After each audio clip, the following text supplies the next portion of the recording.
ഇതാണ് കേട്ടോ നമ്മുടെ വണ്ടി. നമ്മൾ ഓടിക്കുന്ന വണ്ടിയാണിത്. ഇപ്പോൾ ഒരു 1.5 മാസത്തോളമായിട്ട് നമ്മുടെ കയ്യിലുള്ളതാണ്. ഇത് എൻ്റെ നിന്ന് പറ്റിയല്ല കേട്ടോ. ഇതിൻ്റെ അടിയിൽ ഉള്ള സാധനം എൻ്റെ നിന്ന് പറ്റിയ. ഇത് ഞാൻ കൊണ്ടുപോയൊരു ചെറിയ ചാമ്പിയതാണ്. കഴിഞ്ഞ ദിവസം പാർക്കിങ് കിട്ടാണ്ട് ചെറിയ പണി കിട്ടിപ്പോയതാ കേട്ടോ. അപ്പോൾ ഇതിപ്പോൾ ഇവിടെ ഇറ്റലിയിൽ പാർക്കിങ്ങിനുള്ള ഇതാ കേട്ടോ നമ്മുടെ വണ്ടി. നമ്മൾ 1.5 മാസമായിട്ട് നമ്മളെ കൊണ്ടു കിടക്കുന്ന നമ്മുടെ വണ്ടിയത്.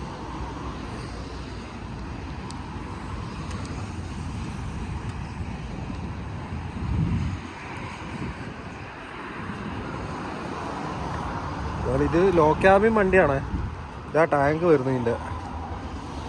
ഇതൊരു 580-600 ലിറ്ററിൻ്റെ അടുത്തുണ്ടാവും. അല്ല 550 അല്ല കേട്ടോ, 590 ലിറ്റർ കേട്ടോ. ഇത് ബാറ്ററി ബോക്സ്. അതേപോലെ തന്നെ അപ്പുറത്തും ഒരു ടാങ്ക് ഉണ്ട് കേട്ടോ. ഇവിടെ ഒരു ടാങ്ക് ഉണ്ട്. മഴ കേട്ടോ, ഭയങ്കര മഴ. ഇതും അതേപോലെ ഏകദേശം 490 500 എങ്ങാണ്ടുണ്ട്. അതിനകത്തുണ്ട്, മെൻഷൻ ചെയ്തിട്ടുണ്ട് മൊത്തം എത്ര വരുന്നുണ്ടോ. ഇതാ ആഡ് ബ്ലൂവിൻ്റെ ടാങ്ക് കേട്ടോ. Exhaust, silencer. ഇത് വണ്ടി സ്റ്റാർട്ടായതാട്ടോ ഇപ്പോൾ. അതിൻ്റെ ഒച്ചയാണ്. വണ്ടീൻ്റെ കോലം കണ്ടോ, മൊത്തം ഏകദേശം കോലം തിരിഞ്ഞിട്ടാണ്. മഴയത്താണ് കിടന്ന് ഓടിക്കൊണ്ടിരിക്കുന്നത്. അതിൻ്റെയാണ് മെയിൻ കേട്ടോ.